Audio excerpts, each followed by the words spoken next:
The U.S. stocks rallied on Friday after the U.S. jobs report was unveiled, which calmed fears of a recession but provided enough evidence of a slowing domestic economy to maintain market expectations for another Federal Reserve interest rate cut in late October. The S&P 500 closed at 2,952.01 on Friday, with a modest 0.8% weekly loss after Fed Chair Jerome Powell said the economy faces some risks but is still in a good place. The U.S. economy added 136,000 new jobs in September, slightly less than forecast, and the pace of job growth fell to the slowest in 4 months, but the U.S. unemployment rate dropped to 3.5%, the lowest rate since December 1969.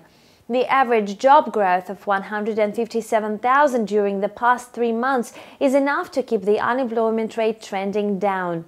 The Dow rose by 1.42% to 26,573.72 on Friday, losing 1.1% for a third week of declines.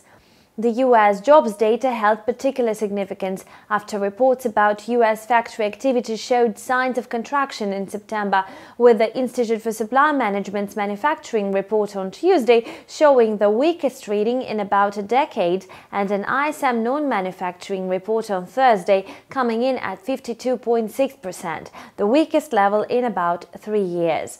The tech-heavy Nasdaq Composite Index rebounded on Friday to end at 7,982.47, however posting a 0.6% weekly loss and snapping a 2-week losing streak.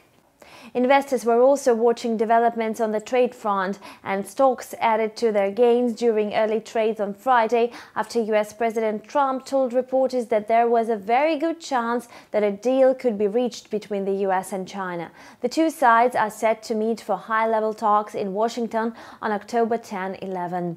In corporate news, shares of Apple rose after a report showed that the company had asked suppliers to ramp up production of its latest iPhone 11 model by 10% or 8 million units. The iPhone maker's stock rose by 2.8% on Friday to end at $227.01 with a 3.2% weekly gain.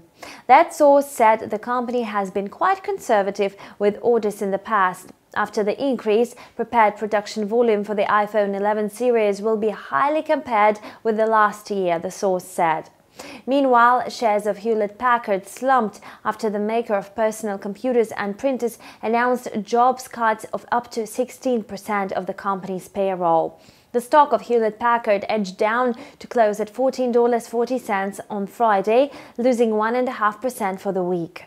You've watched a weekly financial review on Insta TV. Stay tuned.